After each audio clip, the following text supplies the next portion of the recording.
घेऊन 10 दिवस झालेत. बर. हे म्हणजे बऱ्यापैकी फरक आहे मला.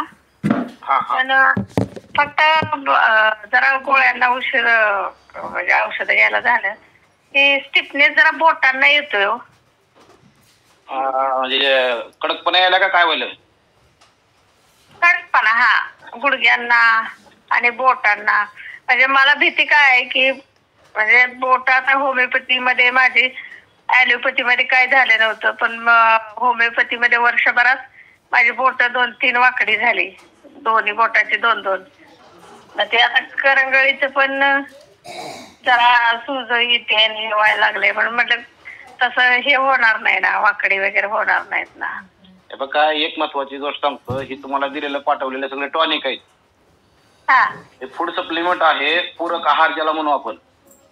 अच्छा. दररोज जे आपण सकस आहार आपल्याला आहार जे खातो ते तेवढा सकस राहिलेला नाही पहिल्यासारखा आता.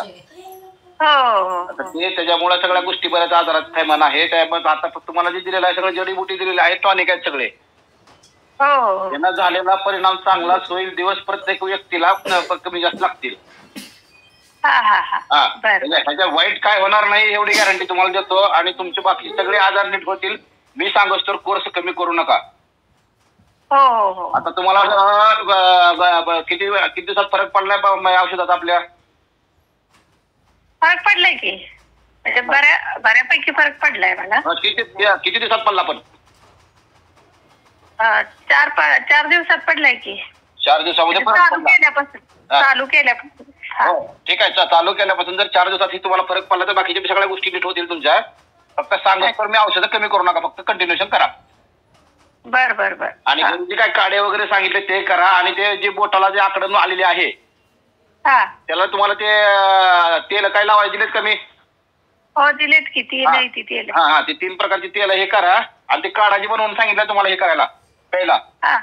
काढ्यात जे चोथा उरतो ते चोथा त्याच्यामध्ये हळदी टाकून शिजवा थोडं.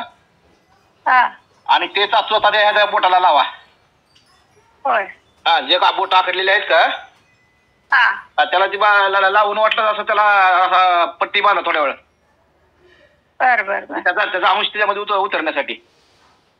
आणि त्यात थोडं वाटलं तर आणखी गोमूत्र टाका.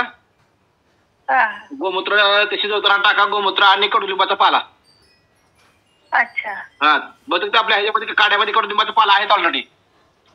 त्याच्यामुळे गोवार्क मध्ये पण गोमूत्राचा वास येतोय की. थोडं त्याच्यामध्ये अर्धा ग्लास पाणी घ्यायचं.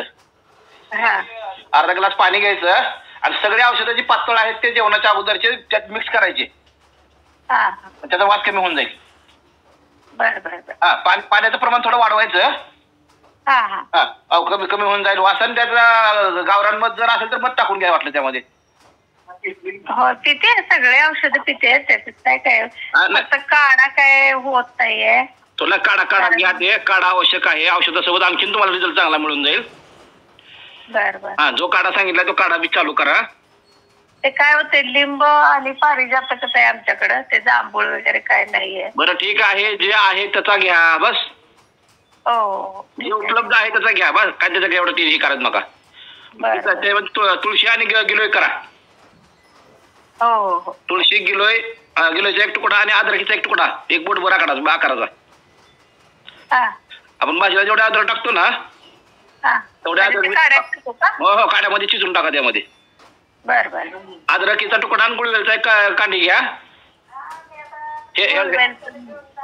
मग बघा मिळाला तर बघा, नाहीतर ह्या अद्रक टाका फक्त. काय विषय नाही बाकीचं. तुळशीची मंजुळा म्हणा, ही म्हणा, तुळशीचे काड्या म्हणा, 10-12 तुळशीची पानं वगैरे टाकून द्या त्यामध्ये. एवढं घ्या. आणि जसा रिझल्ट मिळेल तसं